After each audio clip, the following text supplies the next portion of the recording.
गटाला होतं. म्हणजे मला काय म्हणायचं आहे, आपण लोक जरा ते कौतुक कमी करा, त्या काळात लक्ष द्या. वाईट दिवस आहे ती, चांगले दिवस याचा आहे म्हणून आम्ही पण बोलायला ते व्यासपीठावर आणि तुम्ही गावात फिरायला लागला बागत बसल्या, असे दिवस चांगले येणार नाही. तुम्ही बागत तुमचं 2 दिवसात तरी सगळीकडे राहून पाहिजे आणि 4 खिशात किलोची पटकन पाहिजे फिरताना, नाहीतर तसंच घेऊन घेऊन काटकीन घालतो. पुन्हा त्या झाडाला पाणी नाही, खात नाही, पुन्हा आमच्यासारखा गेला की काय खडखड त्याला काटकी घालून ठेवली, त्याला खात नाही, पाणी नाही, त्याला घडे असली. मला काय म्हणायचं आहे, आपण या सगळ्या बाबी जरा थोडासा बदल केला पाहिजे, लक्ष पाहिजे, ड्रीप डिझाईन चांगला असलं पाहिजे. काय गरजेचं आहे ह्यात मी सांगतो. कारण इथून पुढे बागा घालताना पर्क्युलेशन पाईप घाला. आपल्या जमिनीत सोडियम क्लोराईड प्रचंड वाढलाय, पाण्यात प्रचंड वाढलाय, EC आणि pH वाढलाय. त्यामुळे द्राक्ष शेती किंवा कुठलंच पीक आता सहजासहजी आपल्या सांगली जिल्ह्यात अपवाद वगळता कुठेही शक्य नाही.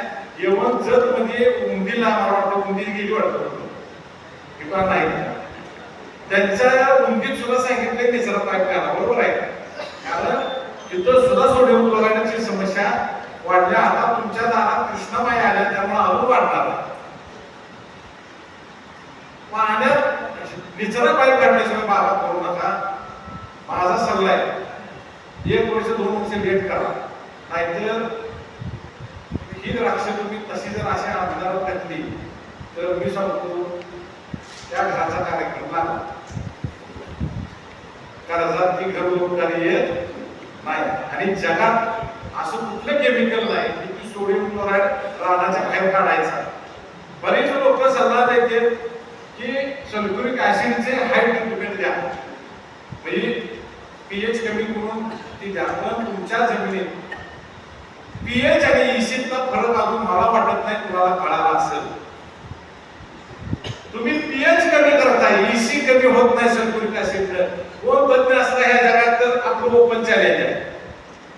ओपन चॅलेंज, मला EC कमी करून दे, सल्फ्युरिक ऍसिड pH कमी होतो. pH कशावर तयार होतो?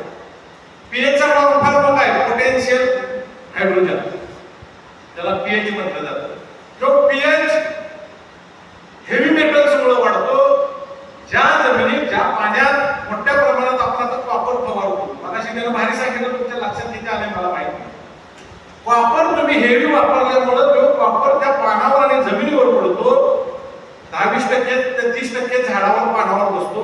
त्या पानं जर खाली पडली तर तो कॉपर पुन्हा त्या जमिनीत तिथं राहतो, तो पाण्यात उतरतो. हेवी मेटल्स म्हणजे कॉपर आहे, लीड, कॅडमियम म्हणजे आपला पारा, कोबाल्ट, ही हेवी मेटल्स आहेत.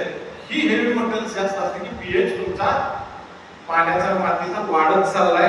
ज्या जमिनीचा pH सांगली जिल्ह्यात असेल ना, कोल्हापूर सोलापूर असेल, 7 pH होता, 6 pH होता मागल्या 10 वर्षात, आज तिथं 8.5-9 pH झालाय. याचं कारण आपण अशी खतं, असं बुरशीनाशक न्यूट्रिएंट वापरतो हेवी मेटल्स मुळे. तो वापर तुमचा घोटाळा करतोय.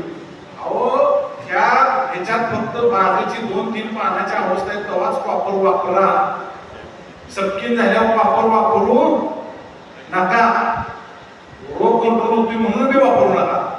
साधं सोपं लॉजिक आहे. रोग वापर जास्त झाल्यावर घट निर्मिती होत नाही.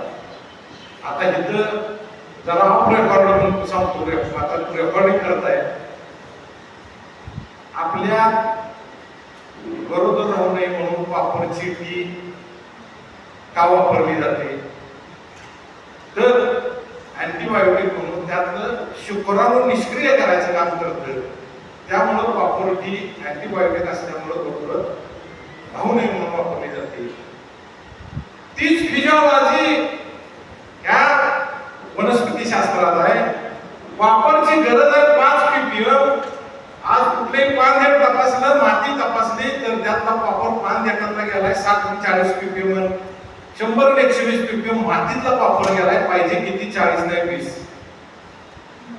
असा हेवी मेटल जर आपण चुकीच्या मार्गाने वापरत असो तर आपल्याला गर्भधारणा चांगली घड भरण्याची क्रिया चांगली होणार नाही. त्यामुळं पहिल्या टप्प्यात म्हणजे आपण पोंगा स्टेज म्हणून एवढं दोन पाणी येईपर्यंतच कॉपरचा एका दुसरा स्प्रे घ्या, अन्यथा कॉपरचा स्प्रे कमी करा. दुसरी गोष्ट, बाग आता आपण फुटण्याच्या अवस्थेकडे येऊ. परत बाग फुटत असताना फुटल्यानंतर एकसारखी फुटण्यासाठी बाग छाटणीनंतर खाजून डोळ्याच्या मगाशी तिने दाखवलं, वलांड्याला लय लांबड्या दोन डोळ्यांनी छाटू नका. छाटणी तुमची एकसारखी झाली पाहिजे.